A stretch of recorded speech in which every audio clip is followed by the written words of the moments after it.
तो आज महाराष्ट्र में 29 नगर निकायों के लिए एक ही चरण में मतदान हो रहा है और इस बार के चुनाव में सबकी निगाहें हैं देश के सबसे बड़े और समृद्ध नगर निकाय बीएमसी के रिजल्ट पर। जी हां, जहां पर 893 वार्ड्स की 2869 सीटों के लिए 3,48,00,000 मतदाता 15,931 उम्मीदवारों का भविष्य तय करेंगे।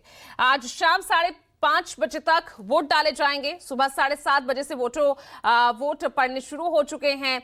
कई ऐसे वार्ड हैं जहां लोगों की भीड़ देखी जा रही है, लेकिन बीएमसी जिस पर सभी की निगाहें टिकी हुई है, कौन होगा असली बॉस मुंबई का, इसीलिए बीएमसी पर नजर है क्योंकि उसका वार्षिक बजट करीब 75,000 करोड़ रुपए है।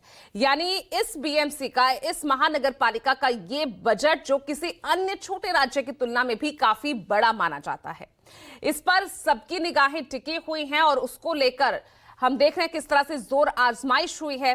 बीएमसी में बीजेपी के नेतृत्व वाले महायुति गठबंधन और ठाकरे बंधुओं के मोर्चे के बीच दिलचस्प मुकाबला होने की उम्मीद है।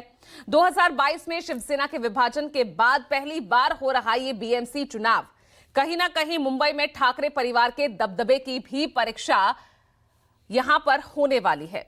तो ऐसे में आज इन्हीं बदलते परिवेश में, बदलते समीकरणों के साथ, बदलते गठबंधनों के साथ आज के बीएमसी, आज के 29 नगर पालिका के ये चुनाव महाराष्ट्र के समझते नजर आएंगे। चर्चा इसी को लेकर होगी क्योंकि कई आरोप प्रत्यारोप भी इस बीच दिखे हैं।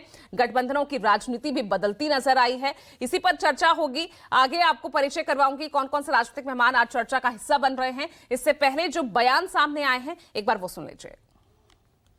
चुनाव को भावनिक मुद्दों पर नहीं ले जाना चाहते थे क्योंकि हमारे लिए तो चुनाव को डेवलपमेंट के मुद्दे पर रखना ये बहुत इम्पोर्टेंट था, इसलिए क्योंकि डेवलपमेंट का मुद्दा सिर्फ हमारे पास था। हमारे विरोधियों को 25 साल मुंबई चलाने के बावजूद डेवलपमेंट का वो एक वर्क नहीं दिखा सकते थे। उन्होंने कहा मराठी और मुस्लिम ये मिलकर मुंबई का मेयर बनाएंगे। तो हमने कहा भाई मराठी हिंदू है, आप हिंदू और मराठी को अलग नहीं कर सकते। देवेंद्र फडणवीस हिंदू हृदय सम्राट बाला साहब ठाकरे को चैलेंज दे रहे। जिस बाला साहब ठाकरे ने आपके पार्टी को बढ़ावा दिया इस राज्य में, नहीं तो आपको कौन पूछता था? आपके पास पोस्टर लगाने को 2 लोग नहीं थे मुंबई महाराष्ट्र में। तो आप बाला साहब ठाकरे को चैलेंज कर रहे हैं। मराठी मानुष का जो खतरा है वो सबसे बड़ा खतरा भारतीय जनता पार्टी से, इसलिए हमारी भारतीय जनता पार्टी के साथ सीधी लड़ाई। बहुत बड़ा रिस्पांस है, काफी लोग खुश हैं। लोगों ने तय कर लिया है शिवसेना भाजपा महायुति के उम्मीदवार को जिताने का और मुंबई महापालिका में परिवर्तन लाने का निश्चय और संकल्प किया है। मुंबई महापालिका पर महायुति की सत्ता आएगी और महायुति का ही महापर्व। मुंबई की जनता बहुत समझदार है, वो भाजपा की नफरत की राजनीति को भी समझती है और बाकी जो लोग नफरत की राजनीति कर रहे हैं उनको भी समझती है।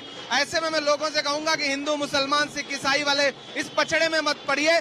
जो पार्टी सबको लेके चलती है उसका नाम कांग्रेस पार्टी है। कांग्रेस पार्टी के साथ आइए। बीएमसी में बिना कांग्रेस पार्टी के किसी की सरकार नहीं बनेगी। मेरा खुद का ये कहना है, महाराष्ट्र का मेयर बन जाएगा।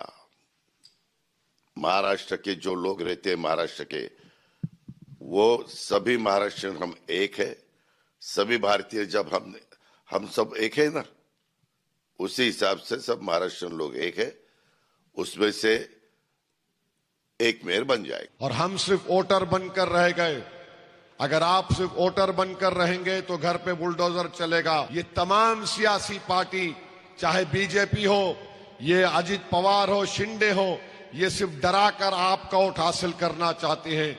दूसरी जानिब कांग्रेस है, ये सिर्फ आपको वोटर इसलिए बनाना चाहती है ताकि कुछ आपका काम ना हो सके। मंजलिस आपसे कह रही है कि आप लीडर बनिए, सिटीजन विद राइट्स बनिए, अपनी पॉलिटिकल एजेंसी को बनाइए।